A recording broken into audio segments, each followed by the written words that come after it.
Hello and welcome here from Limbic Entertainment with another video about Corsair Cove, our new game. I'm Chris, the communications manager, and here is Lionel, our creative director. Hello. In his daily outfit, of course.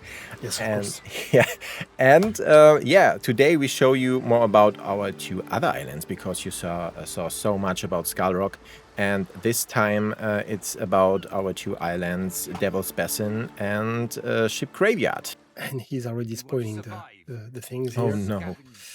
Here How is dare he. one little particularity that you can see in the things is what?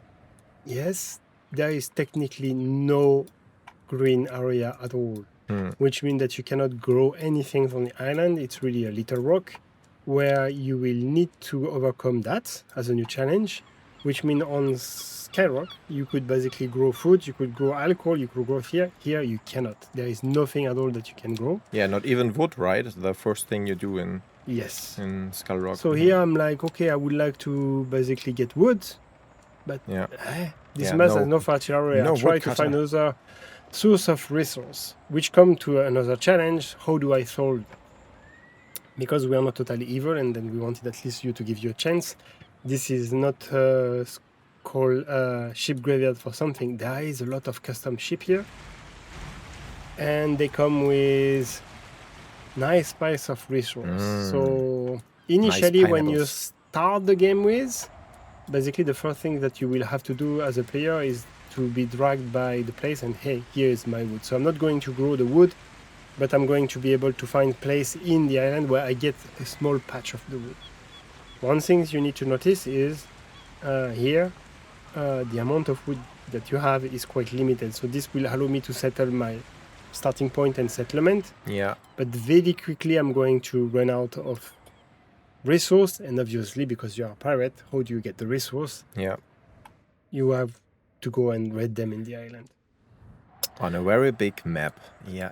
So this comes with a different set of challenge, which means that on Ship Graveyard you could stabilize your economy and make the things work and grow your food, and then basically buy your things out and try to basically not really think in advance of what you are going to needs. Here, the stress is a bit higher, because if you are not preparing yourself to gather the resource you need on your island, then you are going to run out of food, and then the things is going to go in the downward spiral, because you have no wood, you cannot build any more ship, and then so on and so on. And then after, it's very hard to clear the game in this direction. If you think about ahead and then you plan your things nicely, obviously you can overcome the island, but it's a bit different in terms of the strategy. You have to clear the game. Absolutely. It's not different to the other islands to start, of course. So, not really. I mean, the things that you have to do as a basic settlement and challenge, and because you have some resource at the beginning, is quite similar. Yeah, makes sense. Yeah, connect the camp and the shipwreck. Set some wood from here, and then from here, probably here. Perfect. With a view to the waterfalls. That's nice. Yes. While tracking the wood. So here is my first mission, and we are finding our footing and everything is calm. For now, let's continue our effort and hope that this island is entered as it looks. Yes, obviously it's look of this. Sounds creepy for the horror game fans.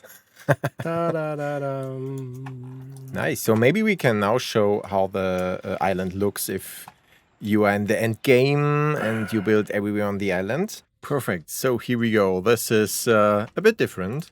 Now we have that's a lot of buildings. Yes, a lot of pirates. A lot of pirates, a lot of things. So basically we have now 6 captains with a ship. And I mean, basically that the intention was to show you what's a late island look like. Yeah, and of course what you can see here is what was really surprising for me the first time when I saw that you can really build everywhere on that island, even on these like towers that were left on that island, whatever it is with these towers. But you can really build everywhere. I mean, what I'm amazed usually is you look at all the little detail and love that is put on all the little wreck and all the little things that you can see, and all the life that the team put in this game. Oh, we even have an epic battle here at one corner, right? The epic battle between a kraken and a whale. There it is. This was an epic battle. Yeah, it looks like an epic battle that ended wrong for everybody. But... Exactly. Yeah. So what do I am Not now a good with my ending. ship? Oh, I enter an area for the first time. So every Mhm. time you enter an area, basically the area will be presented to you and what's happened and all the mystery that you can invent in there. Obviously, every time you restart, the game is not the same. So you will have to see what's in your game. You might see the same island and the same area again and again, depending on where you restart, because what you have in the composition of your sea around is kind of randomized at the start. But again, the important point is they're all designed. They are not just like, hey, randomize things that the PC is going to generate for you. Is something that we designed with a little story, with a little twist, and we try to really balance in the way that makes sense for the challenge and for the player. Yeah. And then you can see here, hey, this is the little story of the place, and all the quests that you have here is basically custom quests and things and mystery and things that basically will unveil to you depending on you if you do them. And again, depending on what you are doing here, it will impact the way the game is unfolding. This looks greener. Yes, and look a bit more mystical and what's happened here. Yeah, because it's not a. It's not. There is a reason why it's called Devil's Basin, right? I mean, the guy is saying here that it's lovely and green and look like a paradise, but I'm wondering if it's really a paradise. Yeah, I don't know. It looks like it. So, just a presentation of the island. It's look quite different. It's still tropical and nice and green, but if I'm looking in the center, there is this giant tree with these red things that might mean something. That is a big one. And then in the center, something that I quite like and find cool is those giant statues. Yeah. And now I'm looking into the void, into our Devil's Basin. into the void, and then not really understanding why there is this hole in the middle, but maybe at some point it will make sense. And we have a lot of waterfalls here. And a lot of resources in the center. Oh, but, yeah. You will quickly notice that the resource distribution are quite special in this island, which means that you don't have any iron around, and many of the mineral and the precious things are in the center, which kind of will lead a bit how you will have to design your island later on. That's one of the challenge, but not the only one. Yeah, you have not so much space here on the ground. No. Even less like on Skullrock, I have the feeling. It's more cliffs everywhere. I think here on the island, the particularity is you have a lot more like logistic challenge to bring something from some place to another because first of all, the resource distribution, and second of all, how you have to access from one place to another. As I was saying here, there is quite a lot of like logistics challenge. How do I bringing something from one place to another? And how do I connect things? Because very quickly you will find yourself like moving around the island, moving around all the cliff because you desperately need something here, and especially the mineral that are mainly in the center. And that's come with an additional set of challenge because late game, the processing of those minerals will require things that are outside the island. Yeah. Which means that you need to bring them to the center. Yeah, and because the center is like going down, and we have this super big tree. It feels like it's the most vertical island, right? Yeah, you can say that. I mean, Ship Graveyard also has this extremely big cliff, but yeah, it feels extremely vertical because of these layers that's going down. And then let's start a ship. And now again, what you can see is that the story and the things is unfolded differently because again, here you have a little twist and then something that will happen. So if you play the two other island and you come here, then you will have a little twist that make it again, oh, I'm not playing the same things again and again. It's not procedurally generated. It's designed in the way that you can have like this kind of little discovery every time. Yeah. This is something is watching us. What it is? Oh no. Oh no. Oh. Someone nailed something at the door. In the This dead is of the different. night, a janky written letter has been nailed out of a tavern door. The message read, "Leave or the black swan will come for you." Mm-hmm. The paper is signed in red symbol. What? Ooh. Ooh. Plus, I knew someone is watching us. Always trust my guts. What do you Yeah. make of So this? here we can already see I that didn't know this better. beginning I is thought it was differently Charles' to ship The graveyards. symbols at the Yes. bottom. It's a name.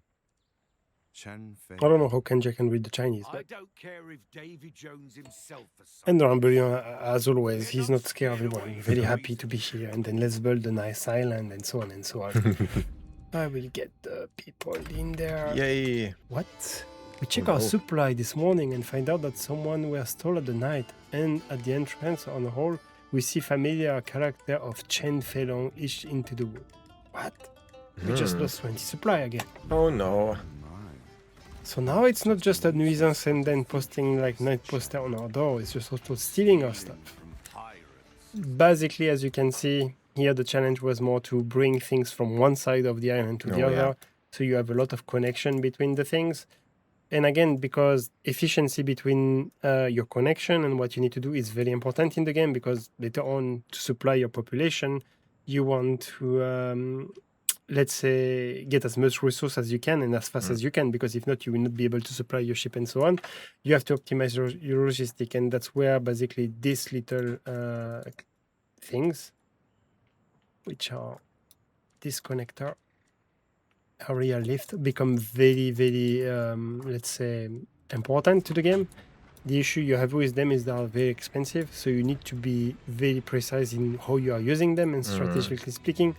So when I'm playing, technically what I usually do, I'm using the speedway tricks, where I'm creating a central, very fast road from one side to the island, and then use this as a central hub, and then I'm trying to use this as a speedway for my resource, and then dispatch the resource where I need to be dispatched in the island. That's the advanced tricks here. So I can feed basically all my camp, and then all my captain. And then here again, if you look at the island around, there is some island that you could have seen in your previous playthrough, but not necessary, because again, you don't really know how the things is going to be dispatched around, and you also not really know which mission is going to be where, kind of. As I can see, for example, here there is a storm happening. If I'm clicking on an event, I can see that for 4 minutes here, storm is raining in this area. What the storm does, I will let you We figure it don't out. know. We will see. Yeah, and we have new pirates we have not seen before. That's also Oh nice. yeah, Oh but yeah. let's not spoil No, we her. don't spoil that. Here there is, what is this? Scroll patrons moving in this area. So again, this is something that might happen, might not happen. In this one, some kraken thingy has been appearing, which will be basically spicing your way Monsters. around, and then basically creating unexpected happening. And Can you hear the yes, hungry this deep? one is Oh, the dread whale. Dread whale. What is a dread whale? Let's again find it. That sounds Let's not scary. spoil it. That sounds scary. Yeah, the Anyway. map is big. A lot to do on the map, on every island. Yeah, so I guess that's it. So now you saw our other islands. Of course, we did not spoil a lot because you should play it for yourself and I think I want see to all the mysteries and all the secrets of the different islands. And yeah, I think you have a much gameplay here, a lot of hours if you want to play every island, right? Yes, and I like to have him crowned because, you know, Oh, that's nice, yeah. That it's makes very good sense. to put on his face. That makes sense. Because again, Ooh. the admiral thing, the name says our shore, laden with the plague-ridden cup. We must act before the sickness spread. Okay. Minus 50, this is not nice. No, this is not nice, but then what will happen? Let's see. Good that we have a lot of cohesion here in the end game. The equation, you should basically try to always trick it and create a reserve of cohesion, because sometimes you have, and especially late game, you have a lot of events that will hit you hard. Yeah. Makes sense. So early on, basically it doesn't hurt that much, but very easily you will have Yeah. things that unfortunate and will hit you hard. So And still, even in the late game, if your cohesion goes 0, then you are done. Game over. this So- would have been a great building to post in there, but you can. That's true. Okay, yeah, then thank you so much for watching. I hope you enjoy Corsair Cove for yourself as soon as it's out, and you still can play the demo, of course. So yeah, thank you so much for joining me today. And, You're welcome. I always enjoy coming here. Yeah, absolutely. Till next time. See you. Bye-bye. Bye.